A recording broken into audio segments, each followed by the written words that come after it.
What's up, guys? Pre-draft Garden Report special.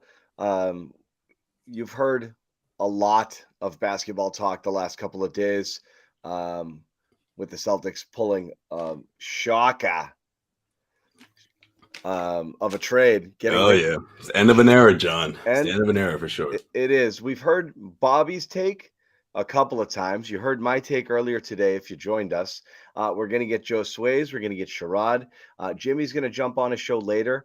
And we're going to kind of roll through the beginning of the NBA draft. Here's what we're going to do. We're going to hang out here, talk a little bit shop, obviously talk about the news of the day, news of yesterday and the news of today as well with all of these trades. Are the Celtics done dealing? We don't know. Is there a possibility they do something crazy? I guess, there Yeah, it seems after last night, right? after Anything last night, I guess, and so look, do we expect them to do something like bananas, like trade into the first, few picks? No, but we're gonna hang out and talk to you through the first few picks of the draft just to see if there is any craziness. And I suspect what's going to happen is everyone's just going to make their pick and we'll move on. Then what we're going to do after that is the Celtics now, because of their trade, have a first round selection, something they don't do very often. They're picking 25th overall. We're going to jump back on live 4 or 5 picks before the Celtics pick, maybe around pick 20, kind of count it down, see who's left, and take you all the way through that pick with instant analysis. Should the Celtics make any trades in the draft and we are not currently live, we will jump on immediately and do so. Stay with us by following us on Twitter, subscribe to our YouTube channel, hit that little bell, turn on your notifications. You'll be notified once a show goes live. Jump on with us, spend draft night with us, talk it over. Definitely interesting stuff with the Celtics right now. Bobby Manning is going to be at the Auerbach Center all night, where the Celtics kind of have a little draft headquarters set up. We'll hear from Brad Stevens. I'm not sure how much he can say, Joe Sway, about this trade, but holy crap, there's a lot to talk about. Again, without it being official, it's going to be weird, and it's going to be pretty disappointing if we get we can't talk about anything because it can't blah, blah, blah, blah, blah. Which could happen. The NBA is weird in terms of when you can announce stuff. So we'll see how it goes. But Joe Sway, I haven't heard your take yet on the big news with Marcus Smart, who, and again, I think you were among the Marcus defenders. Yeah, for sure. And I honestly came around. I've always felt the same on Marcus. If we judged him for what he was, he's great. Every team should have a Marcus Smart. When he's miscast in the way that he has been at times with the Celtics, he's thrust into the lead point guard role, playmaker, facilitator, and this and that. You're going to get a mixed bag, and that's what you get with Marcus Smart. I'm actually pretty surprised how many people were like, good, see ya. As opposed to I woke up in my feelings a little bit. Too. I got a little sentimental. I'm like, it's a weird world here without Marcus. But what are your thoughts just on the trade? Yeah, it's the end of an era, John, and obviously it comes as it was a surprise because we're hearing the Malcolm Brogdon thing, the deal set in place. I mean, it made sense. I was a fan of the deal, the initial one, right? And to find out Marcus is the guy that they had to pivot to, I think says a lot. I think it says a lot about what Brad Stevens, how he feels about Kristaps Porzingis. I think this is his guy. I think this is his opportunity, or at least the way he saw it, to improve the roster and give up one of those guards. And even if it came down to Marcus Smart, final hour, we always say that line, or at least sometimes, or maybe on Causey Street we say that more often. But gun to the head, who are you going to do there? And he chose to move on from Marcus Smart. And look, I always envisioned that was going to be the offseason in terms of getting rid of one of those guards and trying to address the front court. And I think that he did that in a big way. I just didn't, obviously none of us assumed it was going to be Marcus Smart, especially when the initial reports came out about Malcolm Brogdon. So I look at it as, it's a risk. It shows how, Brad Stevens feels about Kristaps Porzingis.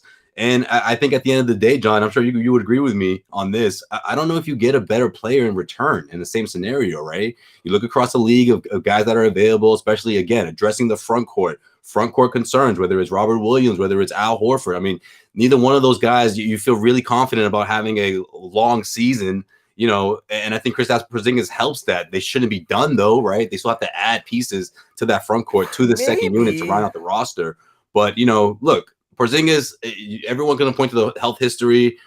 Other people will point out to what he's done for the team, what he's done for the league lately, right? And I think that's the part where really pushed Brad Stevens over the edge. He's 27. He's playing some of the best basketball. He's coming off some of the best season of his career. And I think that he really is a big fan of this guy and what he can do in terms of provide Celtics with different options, as someone that can score inside, defend the pick and roll at a high level. And of course, he has the 3-point, the outside touch that always going to help, Tatum and Brown. Yeah. I think it helps. I think from a basketball standpoint, it makes sense. I think the disaster potential is extremely high, both in terms of fit. It's a risk. Yeah, within the locker sure. room, X, Y, and Z. But again, you got to be real about Smart. Like, again, an imperfect player, but a player that you liked and and liked you back. That we always talked about how important that is in terms of connecting with the fans. But man, I mean, I think he's slowing down. I think, I'm not gonna say best year's completely Is behind. he right here? Is he at the top? You're not quite sure Yeah, when I mean, obviously he was hurt a little bit this year. I mean, he even ended the year kind of complaining about the ankle a little bit. But I mean, his body is slowing down some. He's not a great shooter. He's not a great creator. He is an adept passer, but the ball wasn't in his hands, late in games. So you're kind of running this rudderless offense through your turnover prone wing players. I don't know that. Yeah. I don't know who handles it now. I do feel like you got one of two options, Josue. You just put the ball in Derek White's hands and say, just do it. Or you kind of run that offense where, you play this positionless thing and you run it through Tatum and you hope he keeps improving in that regard. And that's who you are. Not every team. I was saying this with Bobby earlier. You look at the Celtics and you're like, they're incomplete. That's because they felt complete this year, more so. Right. Not every team is complete. There are teams win, without having everything, but they make the most of the pieces that they have because they have enough talent all over the floor. Celtics can kind of get back to that double big identity. They can defend the paint a little bit. They can score. They have a legit, for the first time, and as good as Derek White was, this is the first legit third scorer since the Hayward and Kemba moved on, and now that Tatum and Brown have entered their primes, you are adding a legit third scorer alongside them, something you didn't have. Brogdon, I thought, brought some good offense. He's still here, and he might continue to be here, but I think it makes you better. But there's injury issues, there's fit issues. We still don't know whether they're extending him and what that means. So there's still a lot of questions. It's really hard to kind of judge it all until it comes down. But my opinions are changing about a lot of different things here as time has gone on. I think people are going to look at it like, oh, the Brogdon deal fell through, so they traded Marcus instead. And the more I look at this felt like a fully baked trade they were going to make also. And potentially get Tyus Jones back in return. Well, do you think it was also, or was it just a backup plan all along? Because that framework had to be there, right, John? I mean, for them to do it in the final hour before that Porzingis deadline, it shows that they contemplated this long before it happened. Yeah, I agree with that. I think it was also. I think Porzingis was Porzingis, and they were getting him for Brogdon. They had a separate talk about getting picks and moving Marcus. So there's a salary component to things. You're clearing the books for 2-3 years from now. You're trying to clear them out a little bit by moving on from some salary, trying to get. Look, this is kind of what I was saying they need to do. They have to find a way to get younger while remain competitive. They can load up they can load up this year and pay whatever the F they want because they're not worried about that. They're just going into the tax, but those second apron penalties don't kick in for another year. It's 2 years from now where you got to have your stuff in order. And we saw it with Golden State. They did the same exact thing. When Jordan Poole's extension kicks in, they didn't want to go deep into the tax. So they're worried about it. They're worried about that second apron as well. It's not the money anymore. It's that kind of the competitive handcuffs it puts on you. So you're seeing money being moved right now. And so it's just a strange time in the league. And so that's why it happened. But I think Marcus might have gone also. In this thing. I think that was a ready-made deal. I think the Celtics got a worse deal out of it because I think they were getting picks and probably Tyus Jones in return. for Smart, and instead, Tyus has to go to Washington, and the Celtics have to give up 35. I think if they were able to pull that Brogdon deal, you got Brogdon and Smart gone. More stuff coming back. Celtics hold on to their picks and they get Tyus instead as for backup depth there. And I think I think it's possible that that's what was going to happen. Well, with the ties part, I mean that's an interesting part of it, right? Because that's a player who's been mentioned, been tied with the Celtics before, and sort of that kind of guy who can, play multiple positions and sort of fits the system. So yeah, I mean, it's possible for sure. I mean, if that's the case, though, it makes you wonder, why they were going into the offseason saying like, okay, step 2, trade Marcus, right? Because step 1 was, get the assistant coaches to help beefing up that coaching staff. And then it was just like, wait, trade Marcus? Because that had to be one of the things that they went into thinking, because, to have that, again, to have that structured deal, to have that ready, it had to be something that some sort of conversation that they had in the past. And clearly the Memphis Grizzlies have shown interest in Marcus Smart in the past, in the last couple of years. Like, it really does solve that issue that they have in the backcourt, especially with John Morant being suspended, for 25 games. He's grown up Dylan Brooks, like it's basically he's man, is it like that? Well, is that the case inside the locker room? Is that what I'm saying? I'm saying he's a grown up. He's an adult version. It's Dylan Brooks is a child, and who Marcus Smart wants to be. I mean, he's a Marcus Smart wannabe, and they're replacing it with the genuine article. Oh, I get what you're saying now. I never mind. Yeah. But he'll be a great influence for those guys, man. That's exactly the kind of guy they need. Until he shoots, 6 threes late in the game. They'll forgive it though. They'll forgive it in Memphis. No, that's the thing. When you trade stuff and you get a guy, you're like, do something for me. I want to see it. You got to see instant impact. Marcus has one of those, like, you got to see a culture change in the way that the team is playing overall. You're not going to see his impact necessarily in like straight production. It's not going to be like, well, this guy can score, this guy, whoa. Celtics were using him incorrectly. You know what Marcus Smart is. He's in there to be a pro, to handle the ball while Morant is out, to give them more of a defensive presence. Then they're going to have the last 2 defensive player of the years on the same roster. But again, we've been when you're a Celtics fan, when you make trades, you don't want gritty, grimy guys. You want superstar guys. But again, low first round picks, you're fine. It's the same thing. You traded Romeo and a first rounder for Derek White. That turned out fine. People are pretty happy with that. So here you gave away 2 picks.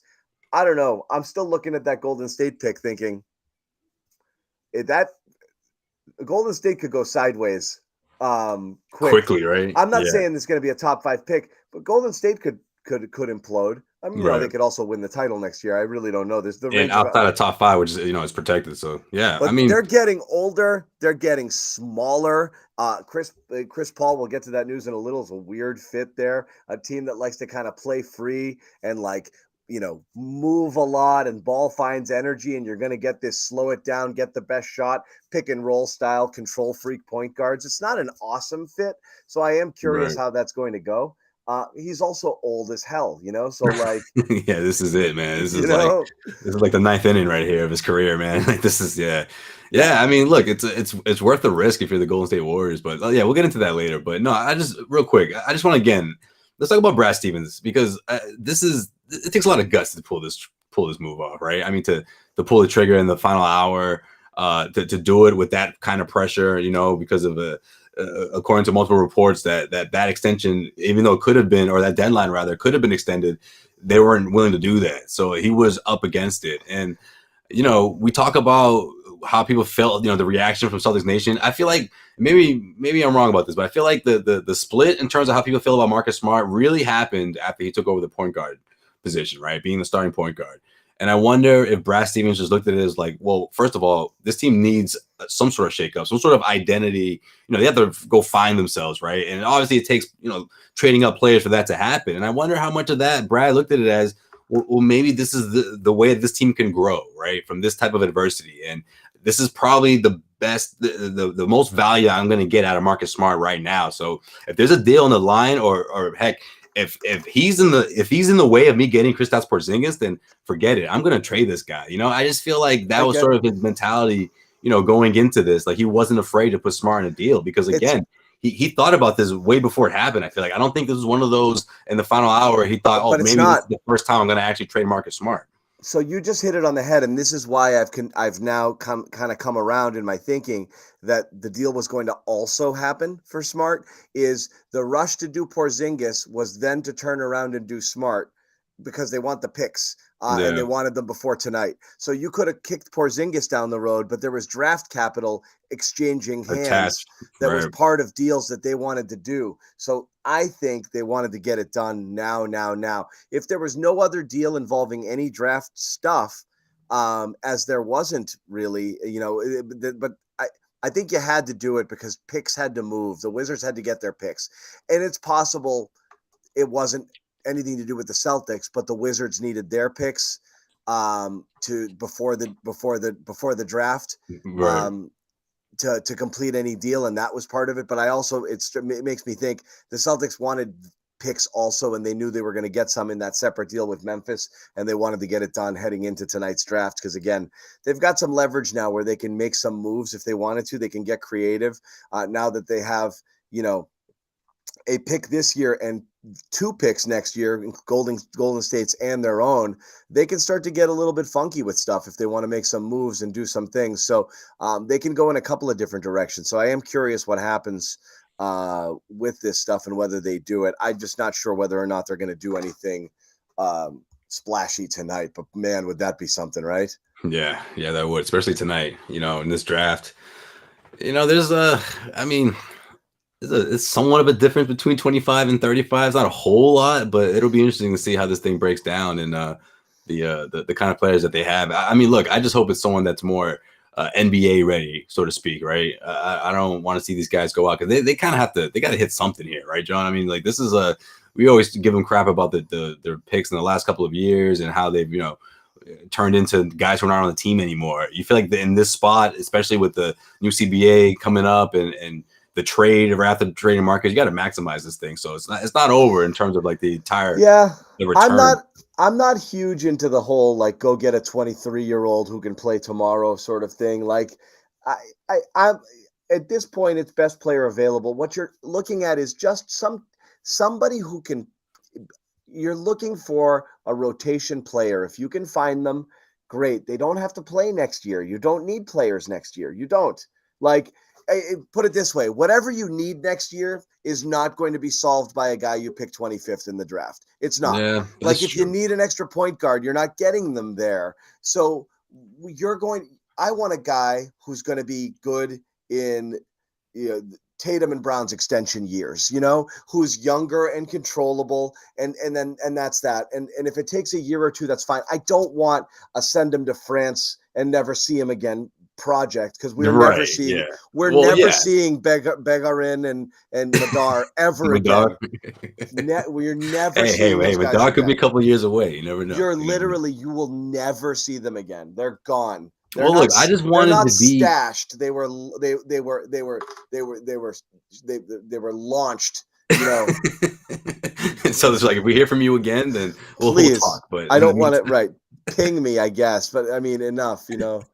Send a distress signal. Yeah, but I don't want to hear from you. If they keep this thing and it goes down the way it looks right now, you just hope it's someone that has at least an audition for a rotation spot. I don't know. I don't want it to be someone that's just, even if he's just on the bench, like, geez, give me someone that you can, say like, hey, in a couple of years, he's a surefire, spot in the rotation somewhere.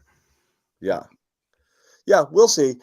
We have and address the defense, please. Maybe you can do that with one of these. Sure. One of these picks. As we wait for Bobby Manning to jump on here, we will tell you a little bit about what are we going to tell you about? What should we tell you about? I'll find it. How to win big money. Oh, that would be great. We would all like to do that. But that's not what I want to talk about right now. And watch sports. I want to talk about Factor Meals. Now, you're entering the summer. It happened, Josue. This was the week. My kids finished school. Oh, it's officially summer. School is done. It's summer officially vibes, summer. huh? I played Mario Kart with my daughter literally for 7 hours today. That's all we did. Oh, great game. Classic. Yeah. We just timeless. That's day one of summer. But you're lazy, right? You want to get outside, you don't want to cook, and that's where Factor Meals come in. It's America's #1 ready to eat meal kit. Help you fuel up fast, ready to eat meals delivered straight to your door. Save time, eat well, tackle everything on your to-do list. And my to-do list today involves doing nothing, which is great. And I can enjoy doing nothing. And I also didn't want to cook, so Factor Meals could have come in super handy. It's fresh, never frozen meals delivered to your door, ready in just 2 minutes. Heat and enjoy. Calorie conscious meals, less than 550 per serving. Protein packed meals, 30 grams. Veggie, vegan, doesn't matter. Breakfast items, pancakes, bacon and cheddar egg bites, whatever it is. Really good stuff. Like I said, customize it, get what you want. Faster than a restaurant delivery. You just order it, bang, it's there. 2 minutes later, you're eating a delicious ready-made meal. No hassle, no fuss, no cooking, no anything. So head to factormeals.com/garden50. Use the code garden50. Get 50% off your first box. That's code garden50 at factormeals.com/garden50. 50% off that first box. Let's check in with this guy. Wow. A little bright down here. Oh, This man. is, You about to go shoot around, man. You by the you court? Are we at the disco or what are we doing? Down here at Auerbach Center. It's going to be a press conference right down here on the floor later tonight. And in the meantime, felt like dropping in from down here. Okay, yeah, you look great, Bobby. What's going on? Nothing much here, quiet so far. We're actually up on we got the media room split in half. And the war room's right to the opposite side where, we normally wait for press conferences and such up there. So a little bit of a condensed media room up there. Quite a few people here so far. And no signs of anyone in the front office yet. Obviously, they're going to pick a long time from now. Haven't seen any picks come through on the front end of the draft here yet, right? Still a couple minutes to go until get the #1 pick. Yeah, we got time. All right, Josue. So did Josue like it, hate it, John? Where was he at? I understand it, I guess. I understand it. I see I see why it happened. I understand why, Brad Stevens wants his guy at the end of the day. Look, and I respect that. I really do. Like, you wouldn't be a strong GM if that's not your approach. And if you're not willing to give up, fan favorites or, guys that have been, with the team just as long as you have, right? Or almost as long as he has, right? So I understand it. I get it. I just want to see the rest of it, right? Well, I want to see the rest of how he rounds out this roster. I want to see the way that, what he does tonight with his draft pick. I think he's got a hit here. I really do, in terms of just giving maybe not a rotational player, but someone that you can see, okay, he's going to have a spot, in the next couple of years or so. And then you wait and see what he's going to do the rest of the way. The sign and trade is Grant Williams. Are you still going to trade Malcolm Brogdon? Do you address the backcourt at all in terms of maybe bringing in a veteran or someone that's established, to be your point guard, your starting point guard? Or are you going to give the keys to Malcolm Brogdon? So there's a lot of questions that need to be answered. But I'm not one of these guys who's like completely like, man, like the sky's falling, this organization is screwed. But I got to see the rest of it. I got to see what Brad Stevens has, what else he has up his sleeve. And Bobby, I definitely have come around on the idea that it was possible they were going to execute both trades and trade Brogdon and Smart. That's interesting. Yeah. I think it's possible. And so, I think the screw up might have cost them Tyus Jones. I mean, it didn't cost them Tyus Jones. You retained Malcolm Brogdon, but you might have had a scenario where you would have been Derek White and Tyus Jones if Smart was also on the move. If they are trying to move salary out, and we're trying to get some draft compensation, that could have been a place where they would have done it. Yeah, and that's a guy who would have made sense for them. Yes. Strong analytic point guard who has thrived when he's played longer minutes out there for Memphis. They've won a ton of games with him. Yeah. When he took over for John Morant in the starting lineup several times, it's surprising to see him move in this deal to Washington. And Washington hasn't wanted anybody, but they'll take him, even with years on his contract here. So it says a lot about how well he's looked at around the league. And who knows what the pick compensation would have looked like in that case. But Yeah, I don't know, but you would I have think had your it's guy. I think it's possible that was also happening. I think part of it was that there's a lot of salary moving sort of stuff going on right now, and I think the Celtics did want to get. And I'm thankful for it. I think they are working to get more draft capital because I think they recognize what we've talked about for a couple of years. You can't pay everyone on your roster $20 to $50 million. You've got to have some younger players and some younger talent, and you got to draft and develop. And I think the new CBA has kind of really quickly altered a lot of teams' long-term plans. Look at what Golden State just did. We haven't even really talked about it, but I mean, this is straight up panic money move right here, right? This is a get off from that contract before the extension kicks in. And Clay's coming off the books in a year, and I can re-sign Draymond, re-sign Clay at something a little bit more reasonable. And Paul's gone in a year, and I'm done. My books are clean. And I don't, and I can avoid that second tax apron. And that's clearly this is what this move is motivated by. Yeah, and you get to retain Draymond Green potentially here if you want And you to. and you hold on to Draymond. You're trying to just have one more championship run. Yeah, this is a let's win it next year, and then if not, let's see what's left afterwards. Yeah, exactly. We'll cross that bridge when we get there. Yeah. Right, and Chris Paul is a good contract. It gives you a ton of flexibility, and if he's great for you, if he proves to be an awesome fit, you can bring him back. He's well worth on a $30 team million option. this year, and you can continue bringing him back. You can consider bringing him back. Yeah, absolutely. You can bring him back at a smaller price after that.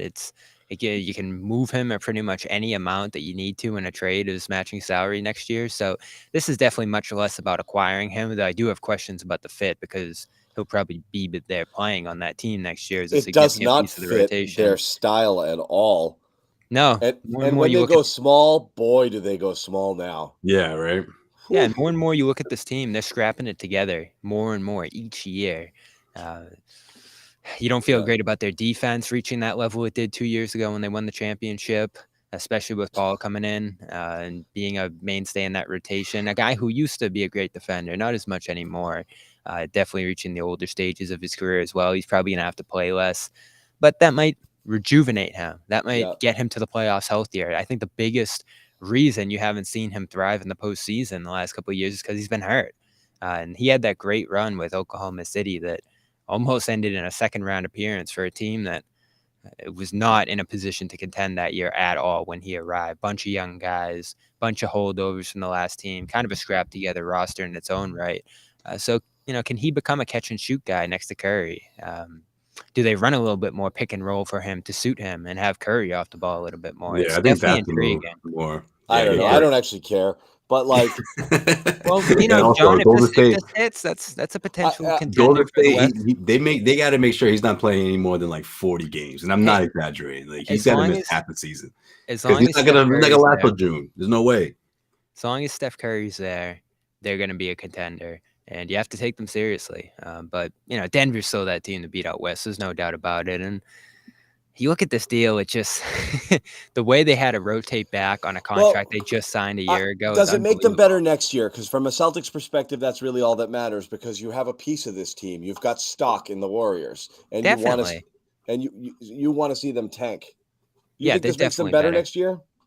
Yeah, only from the fact that Poole felt expired there. Whether it's the punch, just the fact they got rid of Poole, you could say it. Go ahead, bud. Yeah, and he practically had a no-show postseason. I know, but isn't it he crazy? Never got over this is a guy who they felt so good about that he was their priority ahead of Draymond to sign to this extension. But I never felt that way, Joe. Like even looking back at those finals a couple years ago, was he a guy who concerned you at all? Did he ever make you say like, "Oh no, here comes Poole into the lineup"? I think he can score in bunches. I think he turned into a turnover machine. I don't think he's necessarily the type of defender that you want on that team. So I think that he hurts you there as well.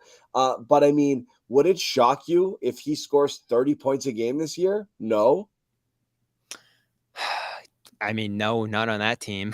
What I'm saying is he could be a top 5 scorer next year. Is he their star? Yeah, that's funny you say that. Mark Spears was just like he just tweeted out what did he say? He said that might look take out for 30 Poole shots to a be game. the best, the leading scoring, leading scorer in the NBA. Yeah, he might take 30 shots a game.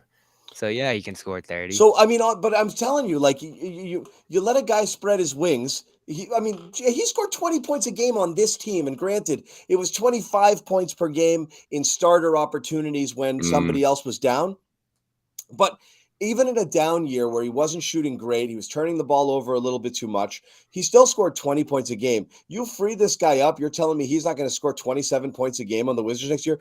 That I don't care who you are. Yeah, you're going to be taken seriously if that's what you're able to do. It's the number one most sought after talent in the league, guys who can score. The guy can score. So at the end of this year, yeah, it's going to be a crap Wizards team. He played 82 games for him last year, too. That's an important statistic. Like, I'm so stunned that people are like, oh, I watched him play a little last year and he sucked and I'm out on this guy. The Warriors thought he was their future. Like, they went to sign him. Draymond punched him and they're like, screw it. We can't make, and now we got to shed salary anyway. So fine, Draymond, you get your way. We'll keep you and we'll get rid of the kid. And that's what it feels like to me. You know, well, if you felt great about him before, you should still feel great about him. But I don't feel great about him. All I'm saying is, like, his story is not yet told. I agree with you. I'm people saying are talking about him like he sucks. I don't think I think he could end up being, a legit player. maybe in this league. So if you believed in him to begin with, you still should. But I never did. I was never a fan of his game, and it's a huge contract. I mean, isn't that funny? I think he's more of a number 3 guy. Maybe at the peak of his powers, maybe a 2. Might be a 6 man. But no, I don't know. I think he's like a third cog on a decent team at his peak. That's where I truly think he slots. But he is going to get his shots next year, and he's going to fill it up. And that's that. He's got to make that money. Yeah, it is 8-0 something.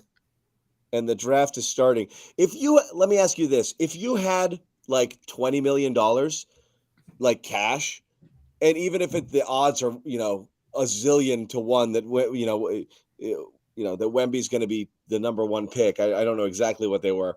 It's worth putting it on that, right? Like, you can't lose that bet, right? What are the odds? Let's check out FanDuel right now. You check out FanDuel. I'll tell the people about FanDuel while we wait here.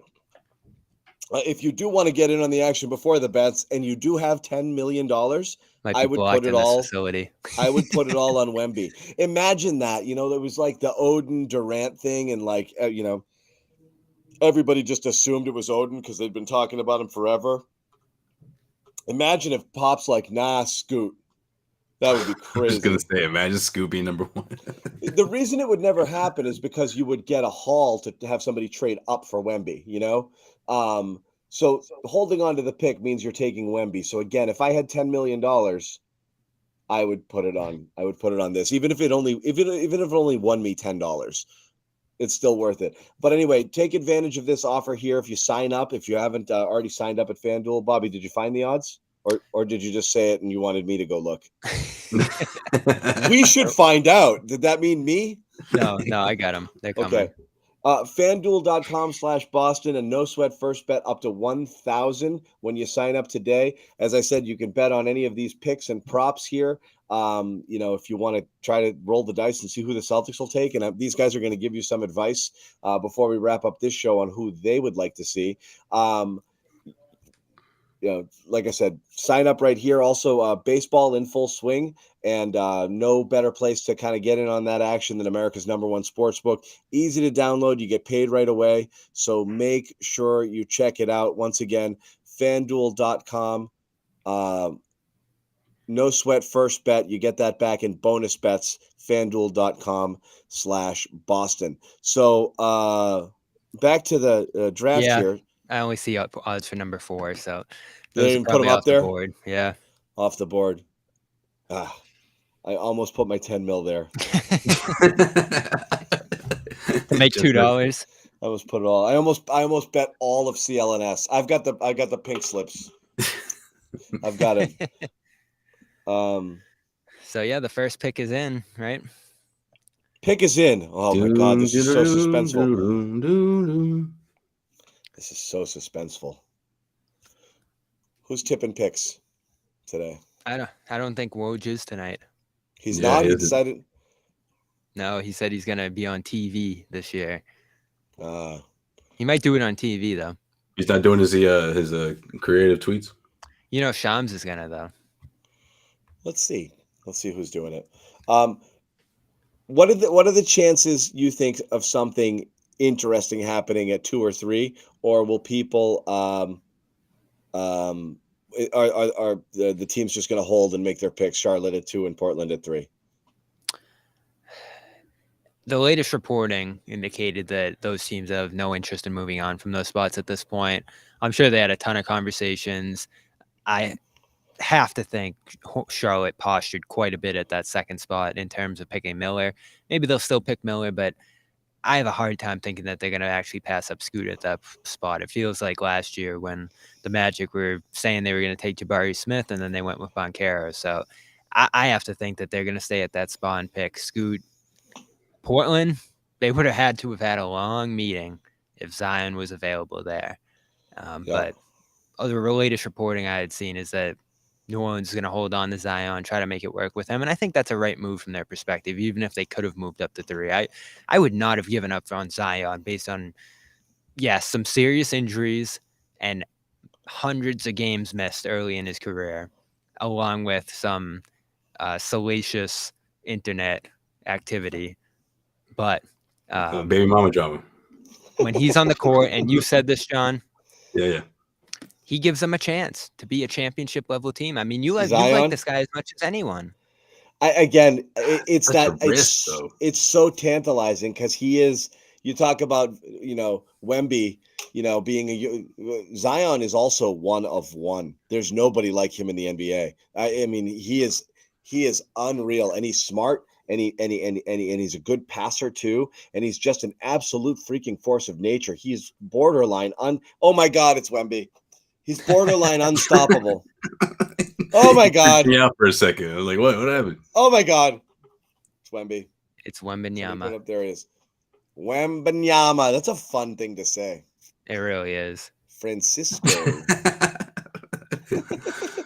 It's because we got it down. Some people still don't have it down, so that's why it's fun for us. Are we gonna have to go to San Antonio this year? People that can't pronounce shit just crack me up. Figure it out, Yeah. Just say it a couple of times. Antetokounmpo must have drove you nuts. People were just like, I can't say it. I won't say it. It's not really a Greek name. So it's like it's a weird thing to say anyway, Right. But yeah. But I don't know. I can just see that annoying you too. Yeah, lots of things annoy. You know what annoys me? The accents in season 2 of The Wire when they had the Greeks there. Oh yeah. Really freaking bad. Forced, huh? Oh my God, is it bad? It's really bad. I stopped watching that show because of that season, and then I went back. I've come around, by the way, John. I actually like him in San Antonio. No. Oh, you do? No, you talk about The Wire. I said originally this is a terrible spot for him just because there's so little talent here and small market and all the rest. But you do have the coaching. He's going to bring the audience. He could be in Syracuse, New York. He'd be on the map. But you are, I think, more likely to see him well managed, well coached, and even that front office put the right pieces around him. I think they're actually going to manage him pretty well here and help him meet his potential. Plus, it was a marquee franchise for a long time, John, and they just haven't looked like themselves. Yeah, and that's the thing, like the Patriots. Yeah.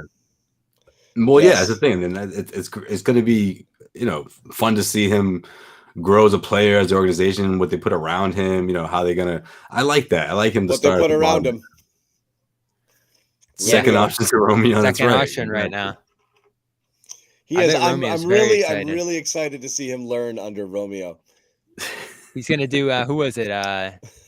Darius, whatever. Wanted LeBron to come and help him score in Cleveland. Yeah. I forget which player. Oh no, that was was it Ricky Davis? Ricky Davis. Yeah.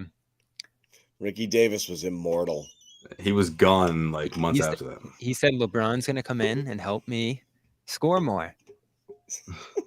One of my favorite quotes in NBA history. And was not joking at all, like straight face and He everything. wasn't. Yeah. So the question is, the Hornets are on the clock. Question is it going to be Scoot or is it Miller? I know, Bobby, you didn't Get buy it. Scoot. Get Yeah. Scoot and figure it out. Get Scoot. Yeah. There's still time to do my Jalen for Hayward and Scoot trade.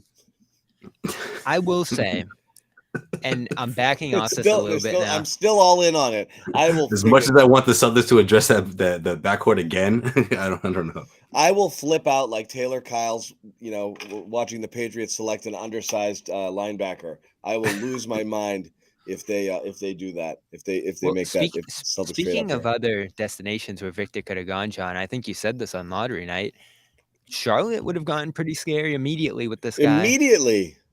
And so if they hit to some percentage of that, and Hayward's healthy next year, and Bridges comes back and is explosive, I like Mark Williams. They might be a play-in team. Interesting question here, because the Wemby has been the number one pick for like 2 years now. So it's there's no intrigue. What's the bust potential? It's all injury. I think if he's healthy, he's going to be incredible. But if he's hurt, I mean, that's enough to throw anybody off. And he's been hurt a handful of times early in his career so far. He had a weird groin injury that lingered for a little bit. This past season was healthy for him, but he's dealt with some lower body stuff. He does have a weird body shape. Certainly a tall guy who's going to be moving dynamically, much like Kevin Durant, who's been hurt quite a bit in his career as well. So you stay on the court, he's going to be an almost immediate franchise-changing guy. If he's hurt and on and off the court, it's going to be more like Zion.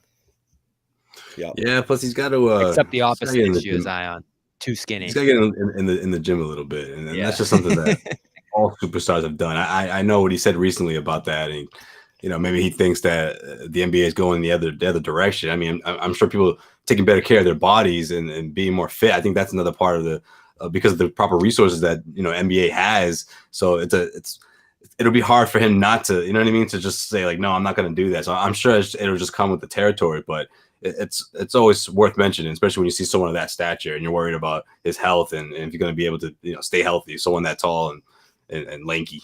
Well, Josue, you've heard of his regimen, right? Apparently, he has a LeBron level regimen that LeBron even took a couple years.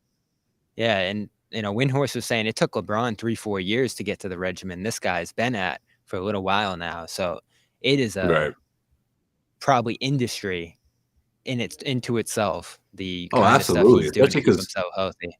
We're talking about 03, 04, 05. That was the era that LeBron walked into as a rookie, and that just wasn't. Maybe it was in the beginning stages, but the way teams are stretching your legs now, and then you're probably just stretching your legs and getting out there, right?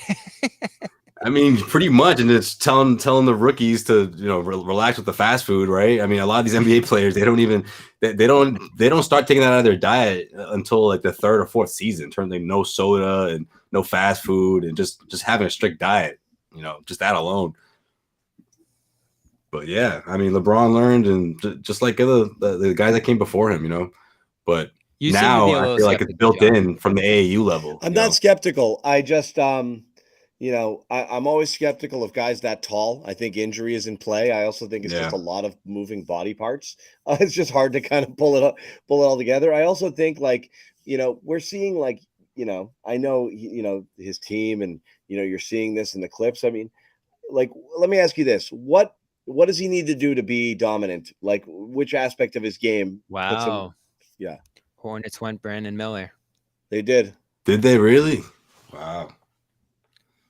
So they're picking position. So which aspect of his game? Because I always see like it's always the 3-point shooting and like he's like, a 7-4 wing, in this thing. Where do you see him dominating? Is it just he's just so long he can get wherever he wants to go and shoot the pull up and defend the rim? This is Victor. Yeah. Oh yeah, it's the length, it's the range of motion. Much like KD, he can I mean, it's contort very himself to fluid, but create shots.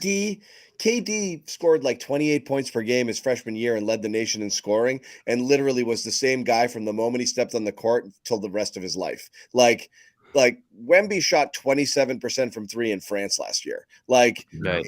he's not there yet. You know, like it looks awesome, but it's not all the way there. But he's just it's like he's playing children, you know. He just takes a dribble one step and he's gone, you know. I mean, he just does silly things. It's just I want to see it against big. I mean, he's a tall, skinny kid. You know, I want to see, you know, what he's doing here, you know, at the pro level. I don't know. I'm intrigued. He may come in and be like a top 10 NBA player tomorrow, but he also might come in and take a little while to, you know, find his footing. I'm kind of curious which way it goes with him. I'm not like Yeah, I want to see I'm how. not stirring up shit. It's just like I don't know how it works. It's just a weird thing because it's just like he's so different. It's such a freaky, just freak of nature sort of player. I'm just kind of curious Right. what he's going to be in the NBA. Like Well, yeah, you're curious where he's gonna make his bones. Like where he's gonna, you know, be operating from. You know, is he a perimeter play? You know, like what's he going to be doing?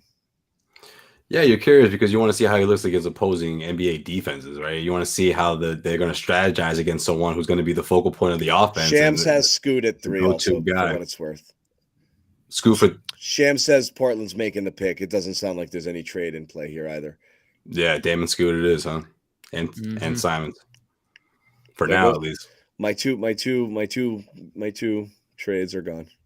So yeah, you want to see how he responds to that. You want to see how his basketball IQ will certainly be put to the test, and it's gonna be a lot of people with high expectations even from the beginning. So we'll see how he responds. Yeah.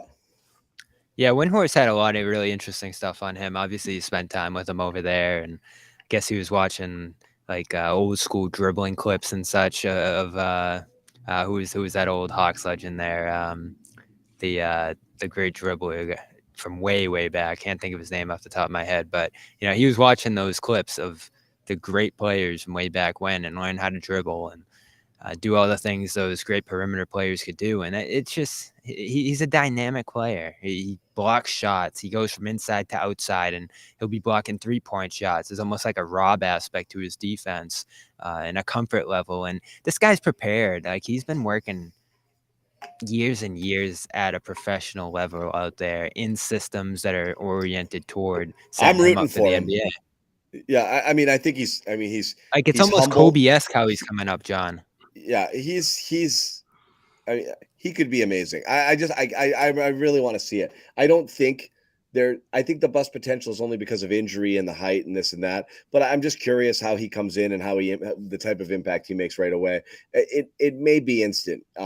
This isn't a Giannis situation where he's coming in trying to figure out the game on the fly at 18. This guy, Pistol Pete, Nick's got it there. Yeah, he was watching those clips. He's been almost manufactured from a young age to be an NBA superstar. And obviously you've heard about him for a couple of years here. There's just going to be a level of preparedness and low expectations Former Celtic in terms Bobby, of winning. Pistol Pete Maravich. What were his best years? His best years were with the Hawks, right? He started with the Hawks.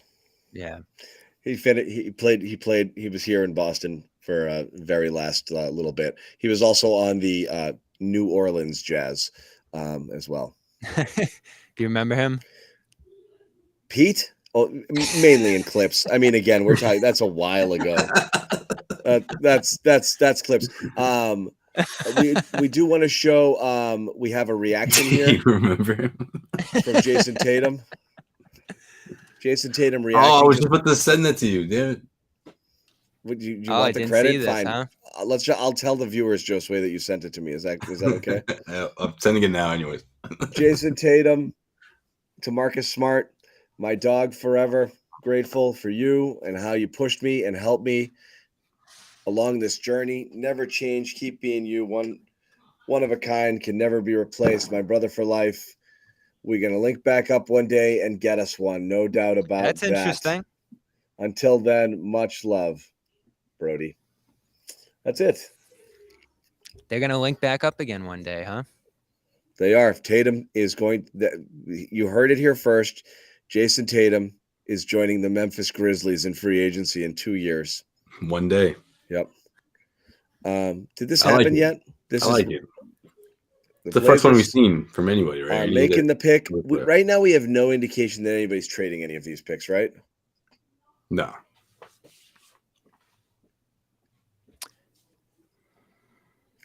From Woj regarding Miller, all along the entire Charlotte Hornets organization has been all in on Brandon Miller. Ownership, front office, scouts, coaches, they see him as a perennial future all-star player. So we thought that was a little bit of smoke. It was not. No. And Portland sitting pretty there. Me. Takes Scoot. Houston will be picking Thompson, according to Shams, who's just doing his own show over there at Stadium and just blowing shit up. You know, he doesn't care. Goodman on the air together tonight. They're just blowing it up. Yeah. I'm watching them right now. Who else they got over there? Parsons. I don't know. I'm checking it out. They had Max Strus last year. They did? Yeah. Jeff said he was amazing. Strus? I never pictured that. Yeah. Yeah. Who knows? Everything's kind of falling. It's boring. Everything's boring. Nobody did anything. Yeah, you have to expect Thompson's going to go next. That's what Shams has already reported. Oh, okay. Yeah. Amen. Thompson going number 4. Yeah, another ball handler for them. That's going to be interesting. They have a bunch. Maybe some flexibility to move some here, but they're in the early stages under Ime. It doesn't look like they're going to get Harden now either. It looks like Philly's posturing on the Harden front might get them a little bit of a deal, or they're just going to go back in and pay Harden to keep him around. So Ime's got a tall task in front of him out there. That's for sure. That team is so young. Yep.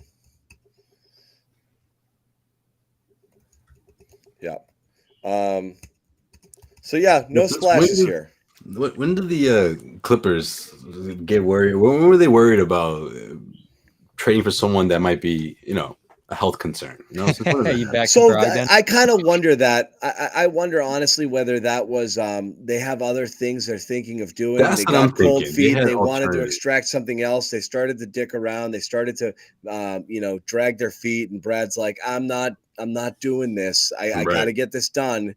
And I don't have time to play your games, so they just moved out, or just simply, as was reported by Himmelsbach today, that they just couldn't get a doctor over there in time. But again, that seems dumb to me. Yeah. Like, meaning you just hatched the trade with 5 hours to go, not leaving them enough time to look at a player that everybody knows is injured. Right, that explanation doesn't make a ton of sense. That doesn't make sense either. Like, none of the explanations make sense. Also, the explanation that, like, what Windhorst reported, that it's really, really, really bad, also makes no sense. Because do you think Brad, who clearly wanted Porzingis, is going to send over an obviously damaged player who's going to get the trade canceled? And then all your offseason plans blew up because you tried to sneak one by them? That's also dumb and bad business. I think they were super transparent about what's going on with him, and that's that. And there's no way that the Clippers liked it at 5 and then hated it at 10. Like, it doesn't make sense. Something else happened there. I don't believe. Yeah, it's going to be telling what they do next. They didn't learn something new about his medicals to be like, wait a second, I'm out on this one. That doesn't make sense at all. So anyway, I just want to tell you what we're going to do here. We're going to wrap it up because there were no surprises early. And watch, we're going to jump off here and they're going to trade Jaylen Brown for the 5 pick. But what we're going to do is we're going to go live again when the Celtics make a pick or a trade. We're actually going to jump in a little bit before that. There's going to be a new link for the show. Ahmed, if you have it, throw it in the chat. The next link. Rockets got Thompson. Huh? Yeah. All right. 4th pick. Yep. We will be back. We will be back probably. Celtics pick 25. It's up. Celtics will be back around 25. We will jump in maybe around 21 or so and start to kick around some names about players that people are interested in. We're going to we're going to get real quick Josue and Bobby's take, rip through this list. This is their top 5 at 25. We assume some of these names will be off the board. We're starting with Josue here. Josue, go for it. All right. So, oh yeah, perfect. Start at number 5. Look, this is a guy who's been tied with the Celtics that they were talking about potentially trading for when they still in the second round. So he should be available for them. Again, we're starting number 5 here, so he's not my favorite pick, but he's a guy who can play make a little bit for you. Whitehead? No, not Whitehead. Murray. Jakes Jr. Oh, okay. I just feel like he's the guy because who he's number 3 on this list. Yeah. Wait, what? The list we're looking at right now is Whitehead. Oh 5. shoot! I'm looking at. Oh, I'm sorry. I'm looking at the picture like this is number 5. And all right, yeah. Well, he's number 3. Jakes Jr. is number 3. Colby Jones, Jamie Jaquez Jr. Who? Chris Murray. I got Murray. Number 2. OMP. Yeah. OMP. So who do you like? Obviously, Murray's your number 1 guy here. Murray's my number 1 guy, but I don't know if he's going to be available. He just seems like someone's going to be gone by at least like 21 or 22. So I put him in there just in case he is available. Yeah. But I do like OMP. It's kind of what we were talking about before. He's a guy who can address the front court. I think he can play. He has a shot at least at a rotation spot, and he's a defender, a guy who can guard multiple positions. Olivier, yeah. Okay, so that's just he's a solid list. 4. I think the Celtics need a solid 4 still off this bench. Wait a second. We're going back. What happened? I just lost it. We're going over to Bobby's. Let's see the crossover. Colby Jones is here. Whitehead is here. A couple different names. You still have Andre Jackson in there at 25. I thought Whitehead too. He felt like a 35 pick, Bobby. Yeah, he did. I just can't shake him. I cannot take my eyes off this guy, and I know his game is not. I know he's got problems. He cannot shoot at all. But my God, is he active? He can jump out of the freaking building. I love the idea of him at 35. He's so interesting to me. And he's a quick decision maker. He's a good passer. He flies up the court. He does a ton, and he's just effortlessly athletic. He's just one step and gone. I go watch high school clips of him. I don't know what league he was playing in, but the competition is friggin' hilarious. It's literally. He played in Albany. He was a big Syracuse recruit. He must have had like 14 dunks a game, but he is a really interesting guy. But you also like Jones and you like Whitehead. How about the other 2 guys on the list here? Wait, did you have Jaquez on there too, Josue? I had Jaquez. So you guys have an overlap of 3. We talked about Jackson. What about Cloudy? But Bobby, why? How come Whitehead isn't? Well, I guess you got him pretty high. I have him lower on my list because of the injuries. He's got 2. Yeah, that's why I think me and John are going to actually agree on this. This is a top 5 pick, John, if not for couple feet and leg injuries. Yeah, did have a second foot surgery. Those are my favorite guys, honestly. The guys that surprise you, right? Yeah. The guys who should have been higher, the guys who had not a great year for one reason or another, who fell, who had a whatever it is, guys who like smoke weed or some stupid shit that like people like they had like a bad reputation. Yeah. And that isn't really bad or stuff like that. Like anybody who should have been higher. That's kind of why I liked Romeo. He was a top 3 player coming out of high school and just didn't have a great year and fell to you. I was like, maybe you can recapture that pedigree. It didn't work out, but I love sliders there at that 20 in those. Yeah, 20s. He gives you that impression that he could be a shooter, a legitimate shooter in the NBA. Knockdown shooter last year at Duke. Yeah, 42%, come in and knock down a few threes that you can rely on. You know, defend. He's 6'10", like right? Yeah. He's like a 6'6" at least. He's got that 6'10", 7-foot wingspan. He's a legit wing 4. And, a couple of those guys, OMP, Josue, I wasn't as crazy about him just because the offense is so limited.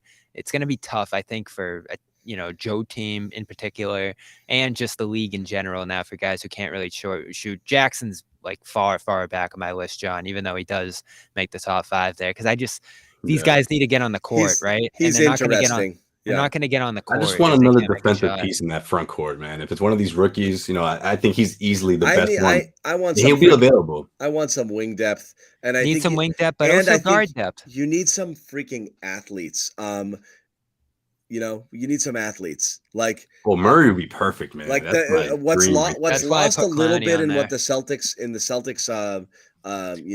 going out in the playoffs is, and again, it's not like Miami was superior, but like they're not an athletic team. They're not. They're just not. Rob's the only, Rob and Jalen are the only plus athletes on that team. So they made Miami more athletic than they were. Yeah, I mean, they're just not athletic enough. And, Rob being not 100% all year wasn't at his peak athleticism either. So, they're just, I'd love to see them get a little bit more athletic there, and certainly at the wing spot as well. Murray or Whitehead. Those are my favorite wing. And I know JD's an athlete. He's just not there yet. Obviously, Davis. Yeah, he's not ready. Too raw. He's not ready, but he's certainly. I'm in favor of bringing in another guard. There are some other good guard prospects up there. The guy from Houston, Sasser. Yeah, he was good for the 35. A little short. Yeah, a little short. Probably more of a Pritchard mold, and I think you might as well keep Pritchard if you're going in that direction. So you might as well now, Bob. Everyone loves Pritchard. Smart, let's see. We'll hang on for one more pick. We'll get through the top 5 here, and then we'll wrap it. And I think 5's in the books. The other Thompson twin heading to Detroit, it seems. Oscar Thompson. Yeah? It seems so. It seems so? Who said so? Our guy James Edwards out there in Detroit. Good friend of the show. Yep. We like James. Okay, so that's it. We're through 5 picks. Celtics, we're guessing they're picking in close to the 10 o'clock range. We'll jump back in around 9:30, 9:45. Just keep an eye out. Around pick 20, Lots of 21. pizza here to eat, John. I got to get back upstairs. Go get some pizza, Bobby. Pick 2021. We'll jump back in here and we'll chop it up. We'll see who's left on these guys' lists. We'll be joined by Sherrod and Jimmy as well. We'll talk all the way through the pick. I'm going to find a new spot, too. I'm not going to come new from the heavens this time. From the heavens, yeah. Then after that, we will have Brad Stevens' press conference live when it happens at the end of the night. Oh, you want to see where it's happening? I can't wait. Yeah. Yeah.